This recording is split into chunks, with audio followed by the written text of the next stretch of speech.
Welcome to Inverness and Eden Court, and we're delighted to have you here. Would love you to tell us a little bit about how this project came about. Okay, great. So it's called Witches and Word Not Deed. It came about as part of my MFA in Heritage and Exhibition Design program that I did at Edinburgh Napier University.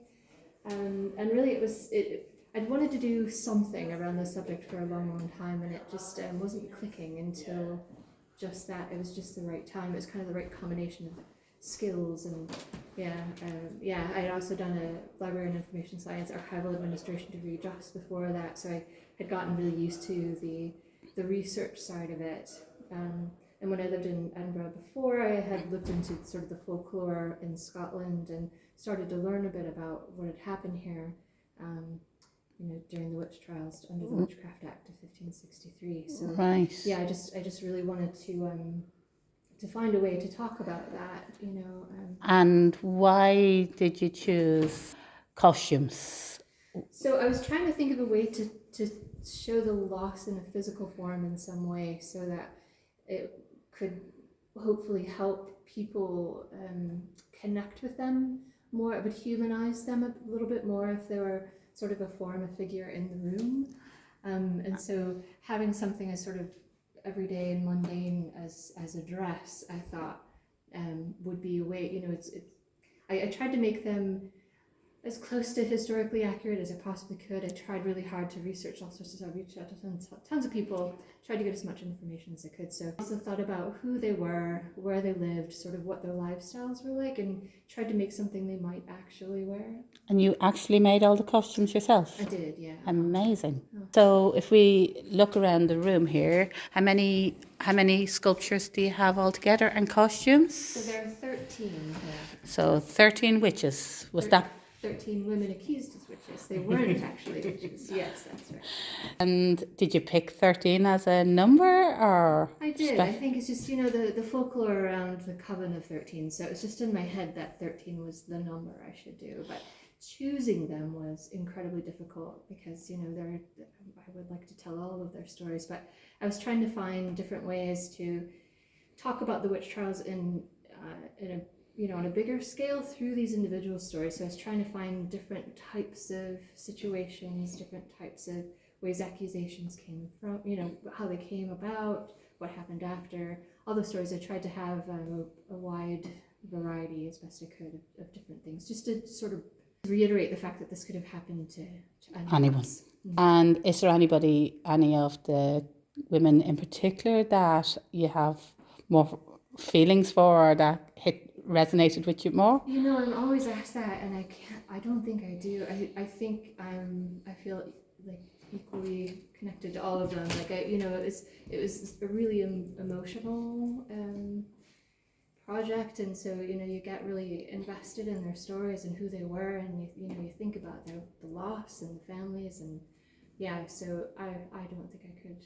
Was there any costumes that when you were making were harder to make than others, or any superstition bits that happened that you're like, oh, that suits that witch or that girl who was accused of a witch?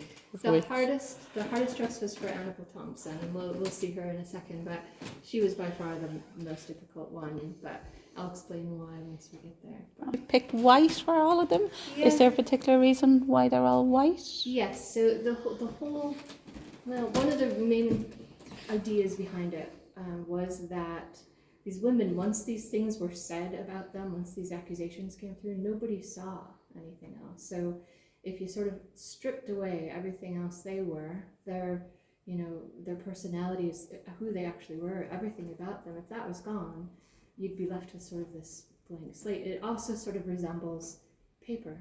So I made them all out of linen, which would have been the fabrics that were used then, and all the the shifts and everything, those are all cotton, plain cotton.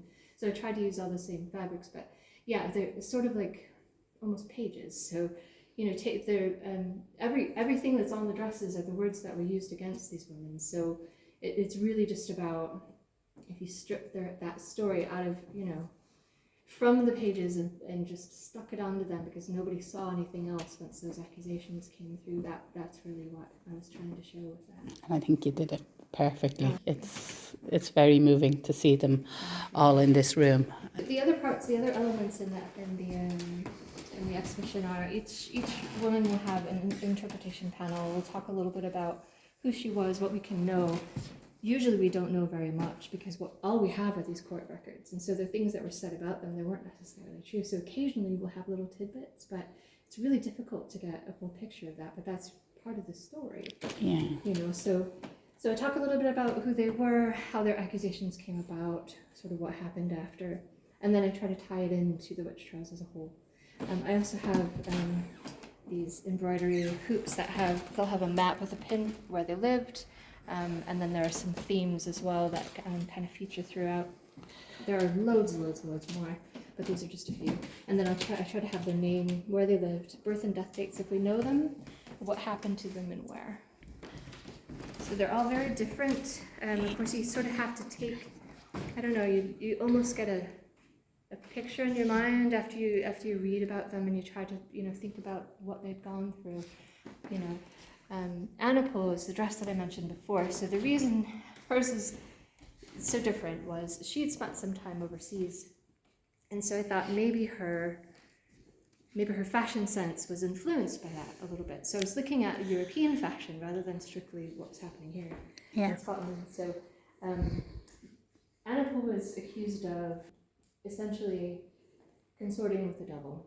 And so she and some other friends of hers, they were all widows, they were hanging out, drinking, dancing, that sort of thing. And so I wanted to make her a dress to dance in. So this dress, the train there can hike up and attach to the waist. So I just imagined her out there dancing in this dress. So I tried to take those kinds of things into consideration. So Skoda Bass is a woman that I looked in the archives for about 6 weeks for and had no luck, really. I found little tiny snippets and I would try to delve a little deeper and there was never anything, and all I could find was this folk tale. And so in the end, I had to move on. So I've used this folk tale that features Skoda Bass, who is supposed to be the Queen of the Witches in Orkney. But I haven't given up. I will go back and I will try to find her.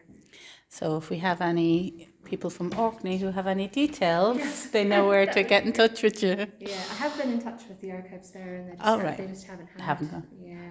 And then Alison Dick's dress looks very different because those are JPEGs of the actual court records. So those were from the National Records of Scotland, and so I was able to download them, and then I copied them all and printed them because I thought there'd be a lot of people that wouldn't know what those look like or how challenging it is to try to read them. So did you have to translate them, or were they already translated? So these were already translated. I am actually taking a Scottish handwriting course at the National Records Office now through University of Edinburgh. So I'm starting to get a little bit better at it, but it's really difficult. And every court clerk had a different hand and different ways of spelling things and different. So it's a really difficult thing. But a lot of the time I was able to find transcriptions. Sometimes I wasn't, but I do have some friends who can transcribe, and so I'll say, well, I always felt really guilty, but everybody who's able to do this, who's really into this research, has been helpful, amazingly helpful, and I'm really grateful to all of them. Okay, so we'll go around here to someone that the Outlander people might recognise. Gillis Duncan is a character in Outlander, but Diana picked her name to use in her books, and a lot of people don't realise that Gillis Duncan was actually a real person who lived long time before the Jacobite time in Diana's books. Yeah, so Gillis or Giles or Giles, we've heard different historians have different ideas of how that might have been pronounced. We don't actually know, it's another one of those things. Yeah. But we'll say Gillis. So Gillis was actually a very young housemaid who lived in Tremont, so she was in her teens, we think. And so she was accused by her employer, and she was part of the North Berwick witch trials, which was the first major witch hunt in Scotland. And King James VI, it was all sort of spurred on by these storms that were caused when he was trying to bring his new bride Anne back from Denmark, and he was convinced that witches had caused these storms that nearly caused the ship to be lost, and So it ended up, we think somewhere between 70 and 200 people were accused in the North Berwick witch trials. Did her name stand out if there were 70 people, or is it just one of the 70 names? So she was one of the earlier ones that were, she was one of the first ones actually in the North Berwick witch trials. And she was tortured horribly, and it happened a lot during the witch trials. So they were tortured into these false confessions, and also in naming other people. So it just sort of snowballs, and more and more people get involved. But yeah, so her name stood out for a number of reasons. But what she's wearing in her dress is it's a propaganda pamphlet called News from Scotland, and so it was put out after the North Berwick witch trials, and so it was written about King James VI and his, this amazing triumph over this evil that he thought these women were capable of.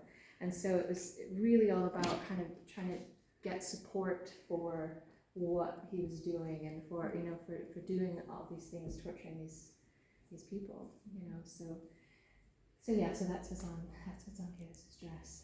Okay, so we have some Highland girls here who were accused of being a witch. Are you able to tell us a tiny bit of their story for people to come? Sure, yeah. So Isabel Gowdy is here. She's probably one of the most well-known, if not the most well-known, case witch trial. So the reason I think she's so well-known is her confessions. I should say confessions, I have it in quotation here, because we don't actually know what happened. We don't know why she said the things she did, but she gave a series of 4 separate confessions, and they were all sort of wildly imaginative, and they describe all sorts of things, all the things you hear that witches do when you're told these fairy tales as children, right? So we know very little about her, really, which is usually the case with most of the people. We know a little bit more about her than some, though, I will say. But she and her husband were farmers. We assume they were quite poor but really busy. I've made an arisade for her because that would have been what she wore. And on her arisade is her first confession. Again, confession in quotation marks, but it starts just here on this side and comes up and goes over. So that's her full confession 1. Wow. But yeah, there's been all sorts of art done around her, music and plays and poems and stories and all sorts of stuff. Isabel Gowdy's quite famous in that way. So Janet Horn, we don't actually know what Janet's name was. It's sort of it's just something. We called her Janet Horn. It's sort of a placeholder. We're not really sure what her name was, but we can't find real records from her trial. But we believe that she was the last person who was executed for witchcraft, and that was in 1722. Although there's even some debate about that. It might have been 1727. But we have a story that was written by Edmund Burt. From his book Letters from the North of Scotland, and then Sir Walter Scott later on, 100 years later, wrote about her in Letters on Demonology and Witchcraft. So the stories have been really dramatized. They're really, she warmed her hands by the fire that was about to consume her, that sort of thing, which of course wouldn't have happened, but especially because, not to be gruesome, but they were strangled before the fires were lit, typically. But yeah, she was accused of being a witch because her daughter had a disability that was really visible in her hands and feet, and people accused her of turning her daughter into a horse and riding her through the sky. And so these are the kinds of stories that people would unfortunately believe.